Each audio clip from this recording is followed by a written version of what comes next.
I'm like the Crypt Keeper. And just sit there, just cut them open for days. Vayan con Dios, Diablo. I can't say that word. And for anyone who grew up in the 90s, you knew what that meant. I'm not very impressed right now. I'm afraid someone's gonna snatch that bitch up. Hello and welcome to Movie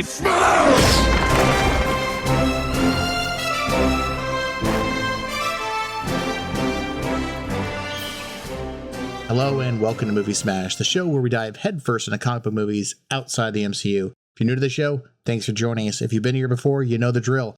Each episode, we're going to smash through a movie whose source materials from a graphic novel or a comic. Is it worth revisiting? Should it be forgotten? Let's find out. This is Movie Smash. I'm one of your hosts, Chris Roberts. I'm the founder of Off Panel Creations. With me today, I have Fergel Amayo. I am Fergel Amayo, owner and founder of Gotham Knight Comics. And I'm like the Crypt Keeper. I'm going to get my final cut. And today, you sound like the Crypt Keeper. Not that I'm doing much better myself. And today, we have a guest host with us, Greg Moquin from SeerNova Comics. I am the writer and co-founder of SeerNova Comics, and we make superhero comics, horror comics, and sci-fi comics that are all ages. Greg, thanks for joining us. This movie is actually our first of two Halloween-themed episodes. That's why our movie today is 1995's Tales from the Crypt, Demon Knight, starring Billy Zane, Willim Sadler, Jada Pinkett, directed by Ernest Dickerson. Universal Pictures is proud to present the motion picture directing debut of one of America's most talented and respected artists. Cut! Cut, cut, cut, cut, cut! Oh, hello, kiddies. So glad you could join me. Your pal, the Crypt Keeper, has gone Hollywood in a big way. I'm directing my first feature film. Care for a little shriek preview? For my big scream premiere, I wanted lots of suspense. Greg, you picked this movie for us. Why did you choose this one? I never saw it, and I like Tales from the Crypt. Yeah, that's why I picked it. That's a good mix. So are either of you very familiar at all with the source material, Tales from the Crypt? It sort of falls in with like House of Horrors. A lot of the, there was a whole run in the 50s of horror comics. Actually, there's a lot of House of Mystery, which technically to be the first appearance of Swamp Thing. One of the other very, very famous sets of books is one of the most expensive books you can buy on the market. I actually owned it at one time and sold it for an amazing profit. It's just a great series of books. Now, funny fact, as we dive into these series from 1950, this particular book or this movie was not based on a comic. It was strictly a screenplay written for this movie. Fun fact. I get to do a fun fact thing. Well, actually, you got a little bit wrong there, but yeah, you're pretty close. It is not originally from Tales from the Crypt. It just has that moniker on there. Huh. Did you just have to be righter than me, Chris? Is that what just happened right there? I feel like, Greg, did you? I mean, let's just be arbitrary here. Did he just literally have to be writer? Was I just about correct? And he was like, no. The screenplay was not written for Tales from the Crypt. That was the thing you got wrong. We'll get more into that in a little bit. It's actually went through several studio hands before it got the Tales from the Crypt. So, was this the first time either of you had seen this movie? No, I've seen this quite a bit. This again, as I say, it's Jada Pinkett Smith. She looked really good in this movie. And Billy Zane. Is there just not anyone who doesn't like Billy Zane? Yeah, he's cool. There it is. This is the first time I've seen the movie, so I have seen the 1972 Tales from the Crypt, like the original. Yeah, I've seen that first Tales from the Crypt movie several times as a kid for a variety of reasons. For this one, this was actually the first time I've seen Demon Knight, and it was not that easy to locate either. I had to order a copy of it because it was not on a streaming service that I have. Now, man, it was on Stars, which I don't have. I don't have every streaming service, but I could not find this movie until I actually had to go pay full price on Amazon. Oh. So, and I got the collector's edition because they don't sell the normal edition. But I'm okay with getting the collector's edition of the movie. I will tell the audience that I saw that before this whole process, and I was like, it is on Stars, and it's free. Yeah, so what I did was I Googled it, because I was like, how am I going to watch this? And then I saw Amazon, I was like, oh, okay. So I went on Prime, and then I was like, oh, you have to sign up for a Stars membership. And I was like, I don't want to do that. Just watch a movie. And then I did, but it's like a 7-day trial. So I was like, oh, cool. So I don't know what else is on Stars that I like. There's quite a bit, actually. barbarians on there. It's a good movie. So, Fergel, you've sort of touched on it. What's the history of the Tales from the Crypt comic, even though that this movie is not directly pulled from that? No, but it is published by EC Comics, 1950-55. Bill Gaines, Al Friedstein. It's just a series of it came from a time in comics when horror anthology was a real thing, right? It was not just and horror anthology spawned a few actual crossover mainstream comics directly from that. I mean, so this was a time when you were making horror things, and so they were more outrageous. You guys mentioned the 72. That was a great movie. Wasn't that the Stephen King one with everything going green?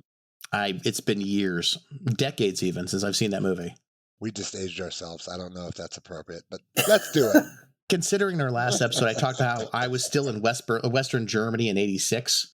Oh, yeah, you did. 99 Tooth Balloon. Yes, I really aged myself last episode. So if this is your first time joining us, just a heads up, we'll be discussing the plot of this movie.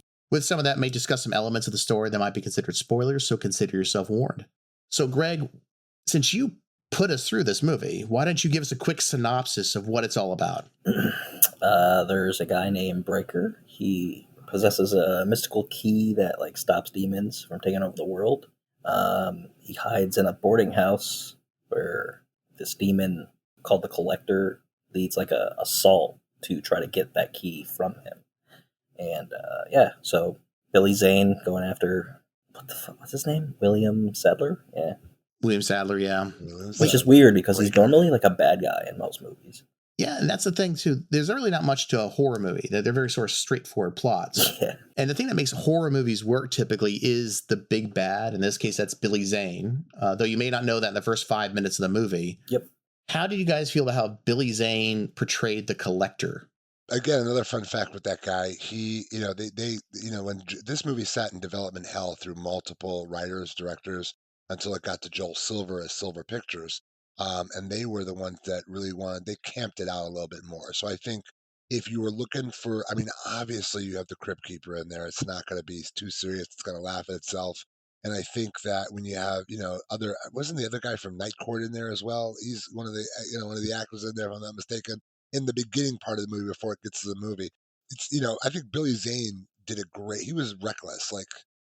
Whereas the other guy, Michael Kernley, who played the second Collector, he actually scared the shit out of me for a second. No doubt. He was looking up and he was like, I'll take the next one. Right? That one was okay, yeah, that guy's a little bit more frightening than Billy Zane. But Billy Zane was fun. Yeah. The one thing I remember from what Billy Zane said was he's like, you're really pissing me off. And then just a ray of light came from his crotch, going. Yes. I was like, oh, okay. Whoa, doggy, whoa. That was not a German horror. Not a German horror. So Billy Zane, definitely, for me, I felt he really just was a cartoon in this movie. He was like the Roger Rabbit of the movie. He did a fantastic job with it. In fact, in the interviews that I watched, he said this is his favorite movie of all time that he was in. He loved how much he could ham it up, do what he did. And this is actually the first movie Billy's in that he is bald. And that's important because he is naturally bald. He actually showed up to the casting day for the first shoot with a suitcase of wigs and said, which wig should I wear today? He has alopecia, or he just goes Telly Savalas style. I'm trying to figure out where. It's like me. I'm losing the hair on the front of my head. He just committed to the bit and just removed it all. Telly Savalas style. I got you. So this was the first movie where he is bald, and it's because, and they said, you know what? It's scarier that way. And I don't know if he's scarier that way, but he definitely is more of a cartoon that way. Yeah. Every character in that movie was a cartoon. I think that's the joke. Even Brayker. And it's interesting about this story. Joel Silver envisioned this as a trilogy. And, there's an interesting piece because those keys, the key that we speak about and the 6 keys and the 7th key, there's a whole, I dug into a bit of a backstory on that because I was curious after, when I realized and I saw your Steel edition, I knew I wasn't going to compete with your commentary. So I had to come with something else. Well, the thing is, you said it's part of a trilogy, and it still was a trilogy. Bordello of Blood was the second movie. Originally, Demon Knight was supposed to be the second one of that trilogy, and the only thing common between them was actually the key. That's it. Not really connective tissues. The key was supposed to go between them, and the key is actually in Bordello of Blood. It is. It's how he controls Lilith. Yeah, it reminds me of a book called Talisman back from the 90s, is this Earth Dawn book. but where every story revolved around this talisman that's carried through all the stories. And that's what was supposed to happen with Tales of the Crypt, was essentially follow the key, but they gave up on it. That makes sense. Well, Jada Pinkett is sort of the savior at the end of the story. How do you feel she did? Kind of assumed that she was probably going to survive just because, like, who she is. And, like, I don't know any of the other actors in the movie besides, Billy Zane and Sadler. So, yeah, I was like, oh, well, all of those people are going to die. So, she did well, I guess. Well, so, the interesting part was that Brayker was looking for her. So I think at the first part of the movie, she was a little unsure. And then I think as Billy Zane was acting out, she kind of played into the role. Because as you see when the fire crotch happens at the end, she kind of plays into it a lot more. You can see her ham into the role. But the storyline is that, basically Brayker has to walk around with this key, and the stars on his hand, they don't appear until they appear. And then it sort of guides him where he needs to go. And he'll end up with 7 strangers. And at the end of the night, the one remaining will be the one that takes over the key. That's the backstory of the backstory. He has like a proximity radar, sort of draws him to wherever he's supposed to be at. Yeah, 7 potential successors to him, because the key lets him live a very, very long time. I think he became an adult in World War I? He was 1919 when he got the key. There you go, 1919. So yeah, he is very old by this point. So she is taking over that position. So it's interesting too, when she in the movie, she has very short hair, and it's dyed blonde. Yeah, with a big old butt.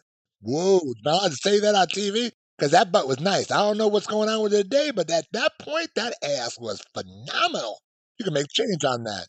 When she was cast for this, she had long hair, and she cut it all off like a few days before going to set. And they said, you don't look the same. She goes, yeah, but this is what I want to look like. You know why they let it go? Because she had an ass like that. That's how it's always worked. And fellas, that's how it'll continue to work. Everyone watching knows exactly what I'm talking about. Yeah, we know how you do casting for movies, so. Not in the Weinstein series, or definitely not in the Sean Diddy Combs series, but we definitely know asses get their way. Now, the other character I did want to talk a little bit about, there's actually a couple more. Uncle Willie, played by Dick Miller, who is in pretty much every horror movie Gremlins during that time period. Yeah. Huh. What's another movie he's in? Gremlins. Yeah, he's in the Gremlins series. Oh my God. He's the one that goes to New York. He's got the whole thing going on in New York when the Gremlins take over the building. And you have the smart Gremlin who does news reports. Phenomenal, exactly. By the way, best Gremlin in the whole show. I kind of like the electric guy, but that's a whole nother story. If only that was based on a comic. He always plays sort of like the confused old man in a movie. Now, the last character I want to bring up is the Crypt Keeper himself. Voiced by John Kassir, who's, by the way, fun fact, voiced him in the other Crypt movie as well. Oh, yeah, he is the Crypt Keeper, without a doubt. So this was the first movie that they've ever had, or any scene involving the Crypt Keeper where he walks. Normally, he's just a puppet. Yeah. Did you notice it was a green screen for his head? So they had a little person walking from the director's chair forward, and they green screened the Crypt Keeper's head on it, and it was one of the early pieces of digital special effects in movies. That's very 90s. So yeah. In fact, if you go look at him and you pause the movie while he's walking forward, you can see the reflection of the green screen on his collar, which is phenomenal because that is absolutely a complete microcosm for the entire movie.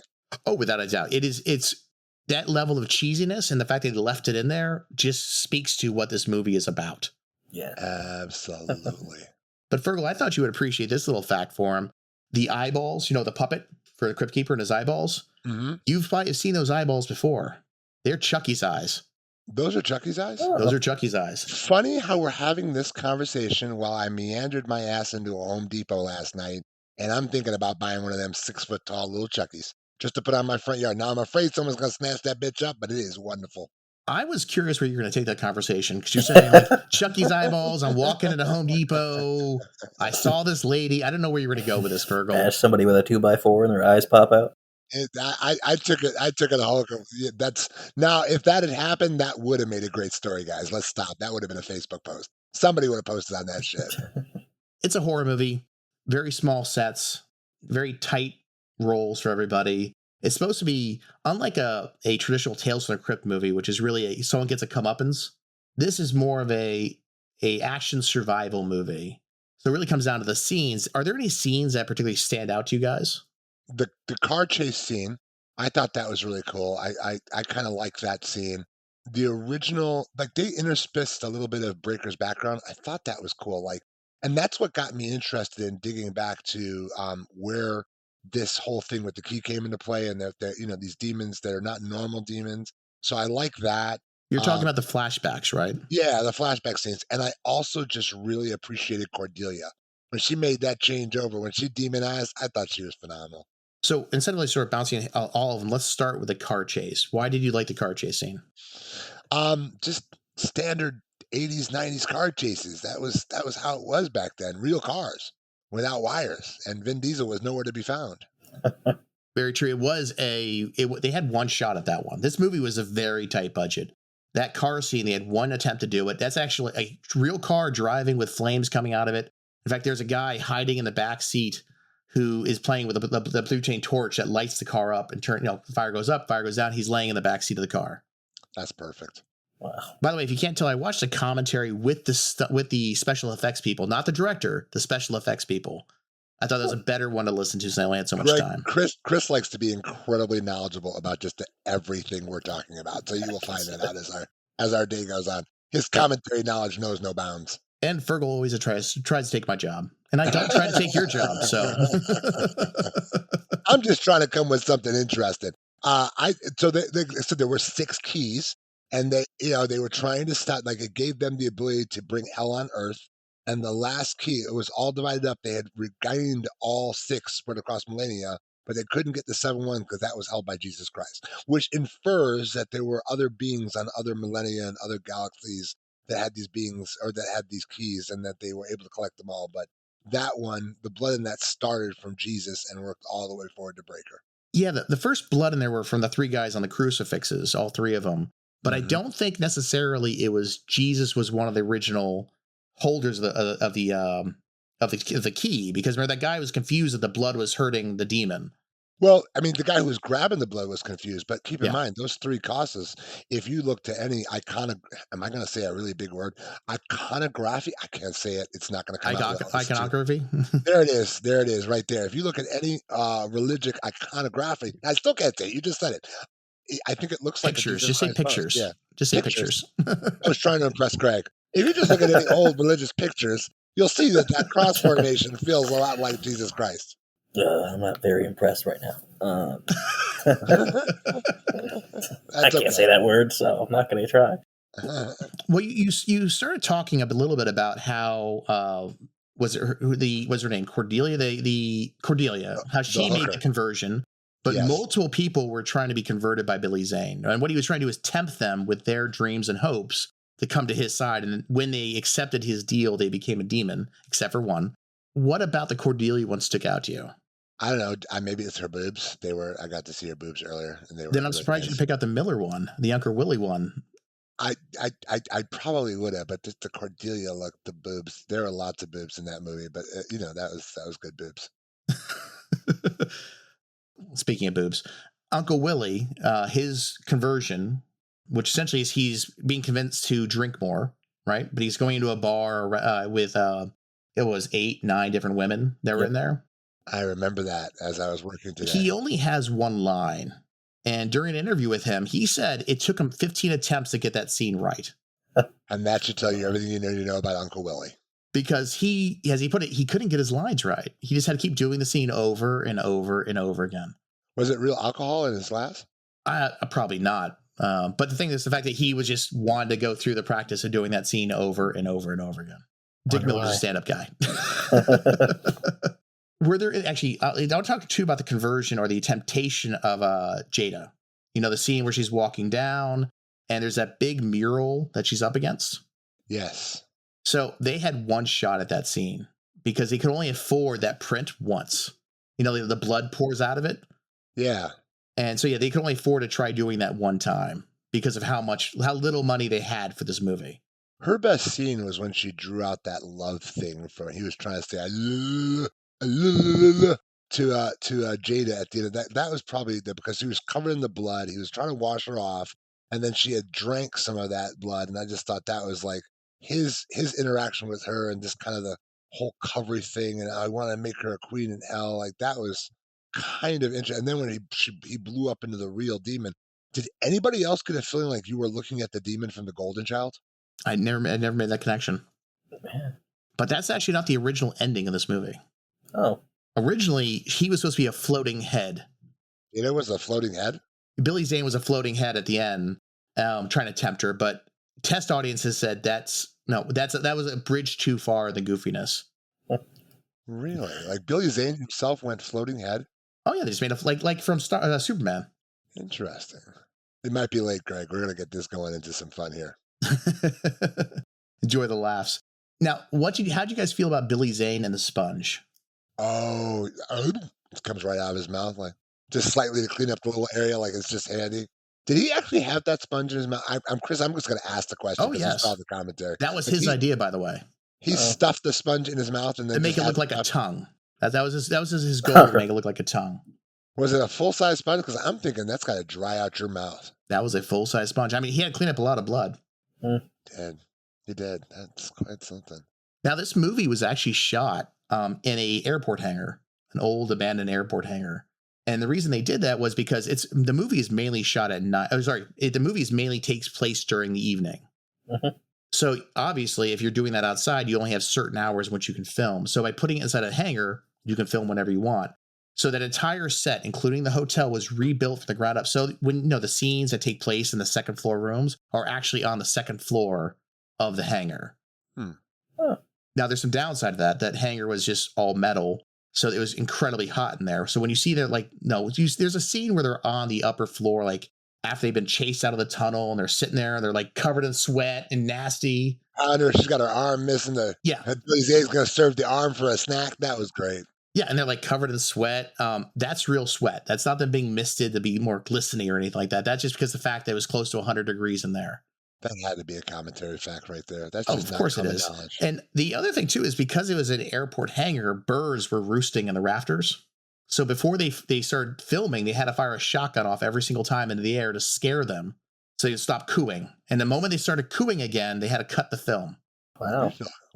And what's even more interesting about that is the DEA had the hangar next to them, and they said every now and again a plane would leave or come in to their hangar, and they have to stop filming for that as well because the jet noises. Was it because they wanted to try to snake some of the drugs the DEA were bringing in? Because I don't know. It was the 90s. Now this movie's about 92 minutes long, just over an hour and a half, so it barely qualifies as a feature film. How do you feel the pacing was? It starts fast and stays fast. It doesn't slow down at all. I mean, I think critics said, because it got like a 43 in Rotten Tomatoes, they thought it was all over, like it was neither horror nor funny. So it was everything in between. It didn't develop a status until much later, like Bordello of Blood. It found an audience and it went to where it went to. But I thought it went just fast enough. Like, if anything, it gave me enough, made me want to learn more. And ultimately, like even if you go all the way to the end scene, don't they, and Chris, you can tell me I'm wrong, the Crypt Keeper teases out what was supposed to be the next movie in the trilogy. He did it post-credits on the VHS. I had the DVD, so obviously it isn't there. But he did post on the post-credits. But the thing is, that movie changed. The original tease he did was for a movie like based on The Big Easy. But they changed it to Bordello of Blood. Interesting. What was the name of the Quentin Tarantino movie that was about vampires? Which one was that one? Dawn of the Dead? No. Wait. Yes. No. Oh, my God. I know what movie you're talking. Dust Till Dawn. Dust Till Dawn. So I knew Dawn. Selma Hayek. I mean, come on. Somebody just needs to say Selma Hayek, bro. We are acting the fools here. That was originally going to be one of the third movie in the series. But Quentin Tarantino wanted too much money. He was going to do the third movie in this? And be Dust Till Dawn. That'd be perfect. With the same actors? Because that's why this is early on in pre-production, so they hadn't cast anybody yet. Got Harvey Keitel and George Clooney. He wanted so much money, they're like, nah, I'm sorry, we can't do this. So, Greg, how do you feel about the pacing of this movie? In the middle, like the midway point, I was like kind of like losing it at first. And then I was like, oh, now I'm like in it again because I was like kind of confused on like what was going on for a second. And then I was like, oh, okay. Because I went to go to the bathroom real quick. And then I came back and I was like, I forgot what was going on. You may have smoked a joint. That would also do the trick. But you're right. It was they were in the hotel. They fled through some tunnels in the basement, and they come back to the hotel again. Yeah. And it's a little sort of disjointed that way. It's no Quentin Tarantino, but so the thing about horror movies, I think they die or succeed on their special effects, because most of these movies are very, very low budget, so they have to make do with what little they have. How did you feel about the effects of this movie, or were there any effects that stood out to you?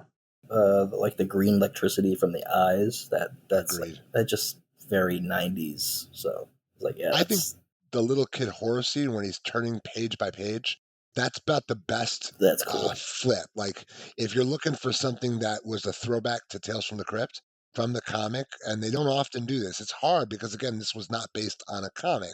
So to make that change comic page accurate all the way through in real time, I thought that was dope. Well, it's funny you say that about the kid, too. On the day of the shoot for that scene, the director and the production team had not seen what that monster had come out to be. And the crew of the special effects just blew their budget making that monster because they wanted to make a monster. And so they were hoping that they even said, the guys were joking, saying on their drive to the studio that morning, they were afraid they were going to get fired because they spent so much money on this, the 30-second scene of a kid that looks nothing like any of the other demons. He's got the tongue hanging out, the jaw's missing. That is not like any of the demons we've seen previously in the movie. And they're just like, it just looks cool. We want to go with it. That was a Billy Zane decision, I think. Billy Zane had a hand in that. Let's just call it. Oh, not at all. But the thing that's even funny about it, because they knew they were on such a tight budget, there's no going back. They couldn't say, okay, take it back, change it. It's like, whatever we do, we're committed to this. Some of the special effects I thought that were pretty interesting too were, Billy Zane sits there and he cuts his hand open, he spills blood on the ground to summon the demons. Yeah, slapping around. So that blood, those pools of green goo are from glow sticks. That makes sense. And what they did was they had to spend several days, according to the studio guys, to cut open glue sticks. They couldn't just order the materials because it is not safe. They actually had to go out, buy glow sticks, cut them open, and pour them into a jar, multiple vats of it, just to make sure they had enough. Wow. So imagine being an intern and being told, okay, I need you to go to CVS, buy every glow stick they have. I don't care. Just buy them all. It's got to be green. Bring them back. And just sit there, just cut them open for days. It depends what the hourly rate is. Does it promote me into it? Because, Kevin Feige would have did that if he'd got in charge of Marvel, and it worked for him. The movies like this also, there's a lot of blood, right? And are you familiar with how fake studio blood looks or movie blood is, what's made from? Strawberry jam, isn't it? No, it's a corn syrup. Yeah, corn syrup. Oh, shit. So the reason I bring that up is because there was an actress in that movie who was on a carb-free diet at that point and requested carb-free blood. They didn't name which actress it was, just that there was an actress who wanted carb-free blood, and they said, yeah, it's carb-free, because everybody gets covered in blood. That was Cordella. Yeah, that's what I was thinking. Yeah, I was like, yeah. So if you notice those demons, some of the demons had hoofs. They had like the backwards. No. And if you see they're sort of swaying all the time, it looks pretty cool. The reason they're swaying is because they're off balance. They're having trouble. They actually had the guys on the commentary talking about how they could hardly stand up. So that swaying is just them trying to keep their footfalls and not fall over. In fact, if you notice, there's only 2 physical demons. Everything else are puppets. But the actual demons themselves, there are actually only 2. It's the same 2 guys in all scenes. So you see a demon blow up, it's the same guy you saw before. Nice. I like the fact that you can only get him with the eyes. Yes. You can get him with the blood. That's the only 2 ways you can get him. Yeah, and actually there's a scene where, they take the shotgun and blow the back of the head off of one of the demons and like 2 eyeballs go flying out. Yeah, I think that was the first demon. It was one of the people converted. That was Cordella. That was Cordella's big-haired love interest. The guy who looks like a really bad Richard Zemeckis. The guy that wanted to go postal. Yeah. Yes. He's actually the voice of Roger Rabbit. He is. Oh, yeah. That's why I said like Roger Zemeckis or something. He's one of these guys. Yeah. He had to make it on something other than his looks. Let me just put it out there like that. But it's kind of funny. Like they find a bunch of weapons in his room. No ammo, but a bunch of weapons and a suicide vest. And he's a postal worker. And for anyone who grew up in the 90s, you knew what that meant. You want to go postal? You want to go postal. Just read 90s right on everybody in this room. It's not a thing anymore, but yeah. Yeah. I want to talk a little. I got a couple of these. I when I can find them, I do. Things that could have been, the things they could have changed or where they were going to change for this movie when they're going through production. So Jada Pinkett Smith's role, was originally going to be Cameron Diaz. Could you have seen that? I would have liked that a little more, probably. But I mean, first off, it is Cameron Diaz. yeah, Early Cameron Diaz there is definitely something about Mary. So yeah, she held that one pretty well. But I think it had to be Jada Pinkett Smith. I don't know. I just don't see her as not like Jada just sort of fit in that role. but yeah, that does make sense too. Yeah, for me, Jada made sense just because it was, she played kind of an ex-con. Perfect person to hold the stick, hold the thing. Yeah, Cameron Diaz would feel just too, I don't know what the word is for it, but she Brett seems. Favre would have showed up at the end. Yeah, there you go. For what you mentioned, we sort of hinted earlier on that how the script changed hands many, many times. It went from one company to another one. The first director to look at this, first writer to look at this was Tom Holland. Are you familiar with who he is? I saw his name, but I am not familiar with his body of work. Fright Night, Langoliers, Child's Play. Oh, now I'm familiar with his body of work. Yeah. Those are all very good movies. Yeah. A very different tone than this movie. Yeah. Yes.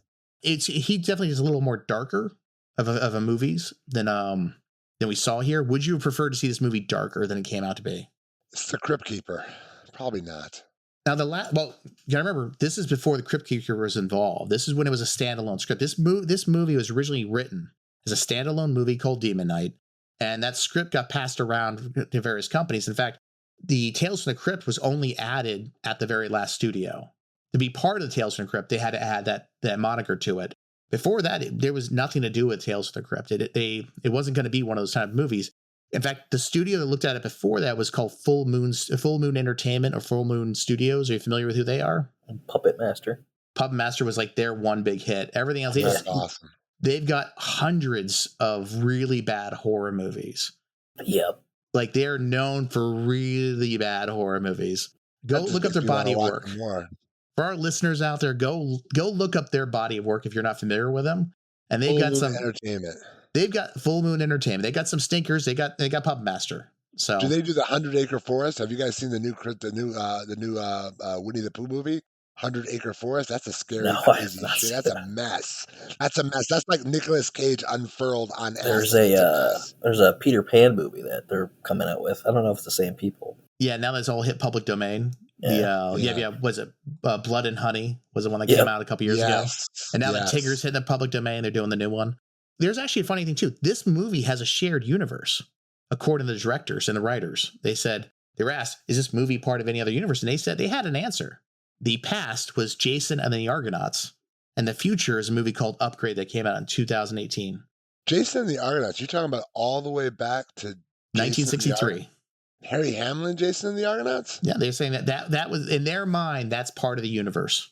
And then the newest movie would be the 2018 Upgrade with the little stem cell that goes in his back and moves him around. I have no idea how they're connected, but how would you guys see those movies possibly connected? Acid, and that's drugs. That's lots of drugs, and I think that's the only way you connect those two movies. They were at some Comic-Con or something, and they were interviewed about it, and that's the question they came up with.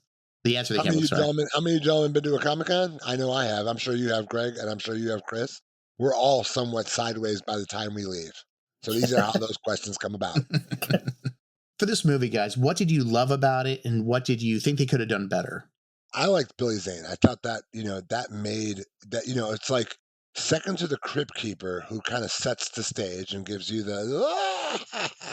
I thought the way he kind of said, "I'll get you hodo poo, why just give me a key? We're going to do this the hard way." Go running out the window and start slicing. I thought that just set the whole thing off in a whole Vayan con Dios Diablos. I just thought that was great. Now that I know the budget was so tight, it makes sense as to the disjointed special effects. That's the one thing, and that was actually not just spoken by me. That was spoken by every critic that was in that movie. Very disjointed special effects. Yeah, I like Billy Zane. Kind of filled the role for the Crypt Keeper when he is not there, so that it made sense that he was like the villain because he was good at it. Yeah, the effects did look very 90s and stuff, but if that could have been better, that would have been kind of cool. And because the budget was so small, I understand why they only did it in a few different, this cafe or whatever diner, and then the hotel. So I get that. I feel like lighting the cars on fire probably some of the budget there. That was all their money. Yeah. I was actually for the fire team to come put the cars out after they filmed the scene. No, they just left it burn. No, they're in the desert. No, why work on it? Just let it do its thing. Nice. I agree with you guys. Billy Zane is the heart of this movie. It's a dark, disturbed, corrupted heart, but he is the heart of this movie. It made me want to watch The Phantom. Like, I literally got done after this movie. I put The Phantom on just because I was like, I'm Billy Zane in it. He did fantastic, and I think he saves the movie without a doubt. And the effects were rough. And now, mind you, it's an early '90s movie. It's an early '90s low budget movie for to do it. And actually, we talked about the script changes a little bit. There was one other script change I didn't mention. It's about the effects. They had the script. They sent it to the special effects guys and said, "Hey, can you budget this out for us with all the demons and all that?" And they came back with a number, and they said, "No, that's not going to work." And they rewrote the script that all the demons were like men in black, guys in suits, and the only way you knew they were a demon when they pulled their sunglasses off. And they sent that back to the special effects guy, and they're like, "That's not. How can you have a demon night movie? The word demon is in the name, and not have a demon that you can actually see." They said, "Well, we got to save some money. We can't afford it. You want to blow a car up. You can't do that." And they retook it all and said, "Okay, how about if our two guys who are the guys who are in charge of the studio, not studio, but the special effects team, they'll dress up. They're really skinny. They're like 120 pounds, $120." And they'll dress up as all the demons for you, and we'll use prosthetics instead of actual like monsters. In fact, they even said, like, most of the time those guys are practically naked. If you look at the demons, they just got maybe a mask on, maybe some gloves and their boots. That's it. And they did that to save so much money to get actual demons in the movie, because it was supposed to be Men in Black style guys walking around like they're corporate demons. What? That makes sense today. Like, that would be scary today. Oh, yeah. So I think for this movie, good thing, Billy Zane, he's great. Changing it, Greg, you sort of touched on it, that it is, not that it's a confusing plot, but it's a little disjointed, because they go from being in the hotel, they find this tunnel to get out, and now they're running back, and somehow there are other demons in the tunnel who are the parents of the kid, and the kid's now part of the group, and then we bring them back to the thing, we run up the stairs. It's like, now I understand why they did it. They did it because they didn't have any other place to shoot. Like, it had to be in the sets they had built to save money. I get that. But I kind of wonder what they could have done with an extra $10 million. Yeah, me too.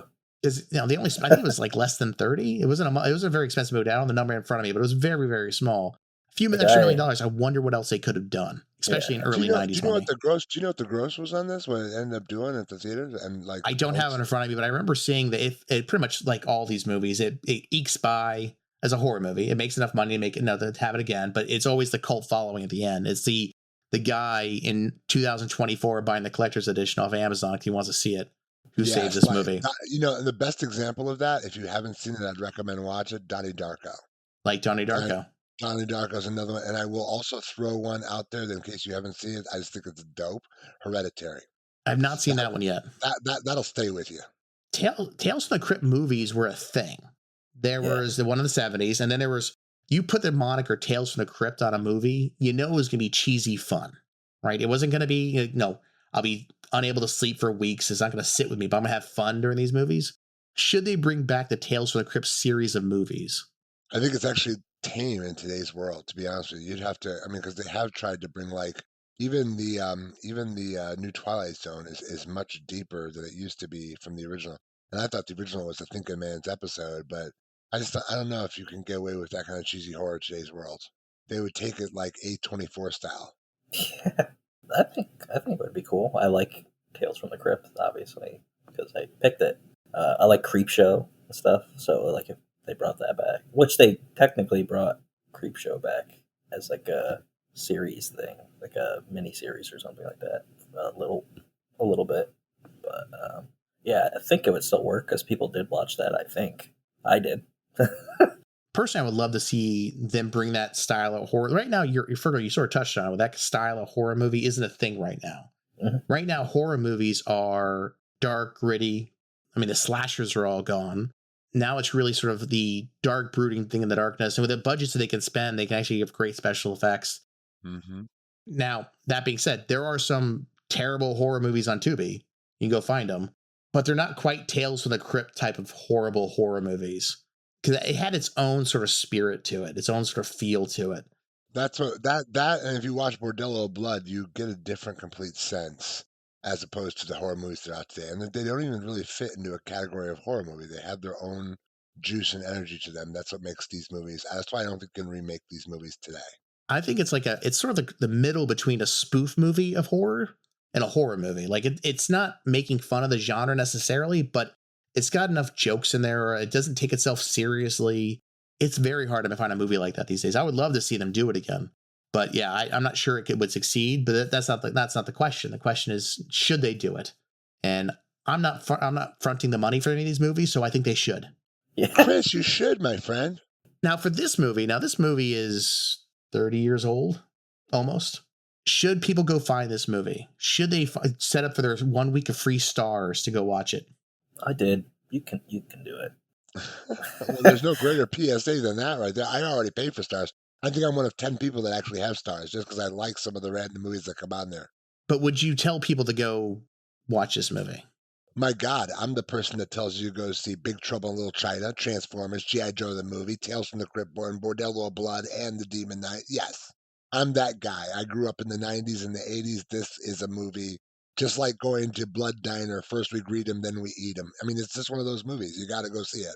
This movie, I believe, people should go watch, but watch with a group of people.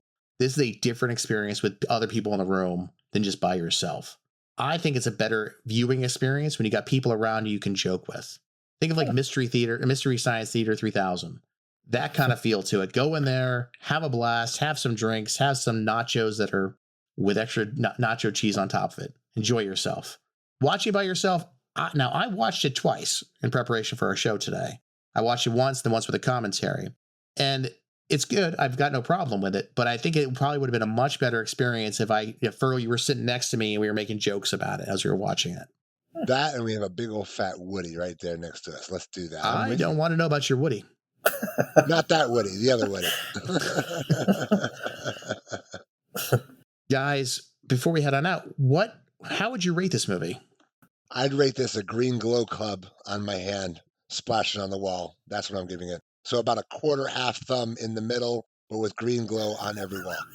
That's the rating right there. Patented Billy Zane. I'm just going to give it to you like that. That's really funny because I was going to rate it like 3 out of 5 glow sticks. So look at this. I just met Greg and we're already simpatico. I don't know what just happened there. I was going to give a CCH pounder left arm up rating for this movie because that is perfect, Chris. That is absolutely perfect.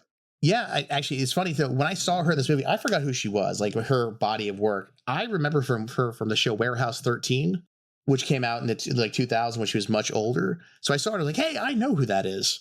But she's not that big. They made her look bigger for the movie so they could hide the fake arm. Yeah, they took that one. That arm was coming off. That is a classic low budget horror movie move. Before we head out, guys, though, we do have a piece of mailbag, Fergel, so to get your take on it. Ooh. So this came in the mail recently. Love the podcast, gang. Are you guys going to review non-live action comic book movies like Akira? That film is so 5-0s, influential. I also suggest Joker, Road to Perdition, Sin City, A History of Violence, and Dread, the good one with Carl Urban, V for Vendetta, Dark Knight, and Old Boy, the good Korean one, not the Will Smith remake. Cheers. Every one of them are phenomenal. Road to Perdition. And obviously, we would need to do a 2-part episode on Akira because it is and did, in my humble view, spawned an entire generation of anime. Done well. Not just anime, but anime done extremely well. A completely unexplored universe that could have gone in 1,000 different directions. And naturally, I have the motorcycle sitting right over my shoulder. Now, some of those movies are actually already on our agenda between now and February. So we'll be hitting a few of those. And those are all good suggestions, without a doubt. Perfect. As long as we review the Flintstones, Viva Las Vegas. Oh my God. So, Greg, where can people find you?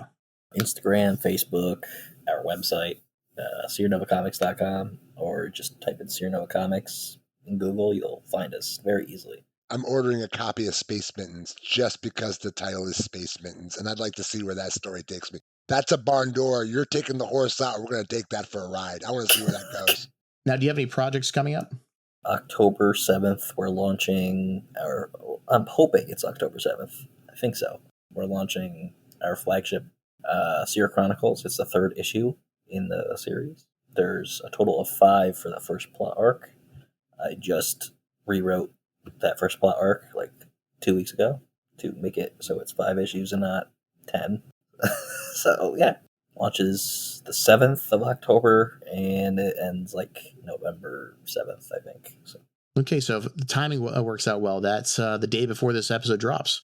Yeah. We'll make sure you put the links in the show notes. That'd be awesome. Fergel, where can people find you? Well, Gotham Knight Comics, got my Facebook page, got my Instagram page, got my TikTok page. I am actually, funny thing, I've decided I am submitting some.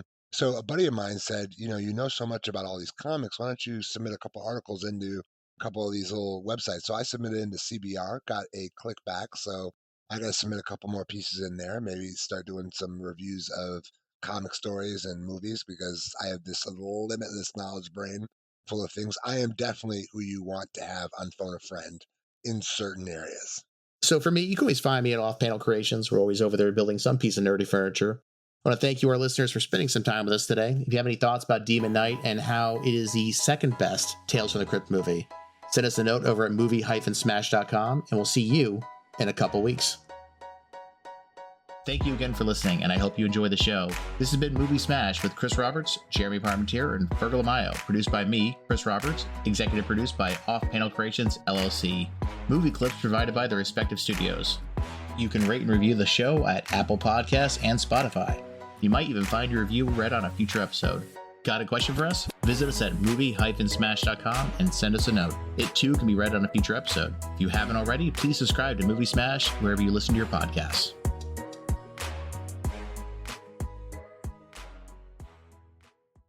I might just do a dance or a jig. You don't know.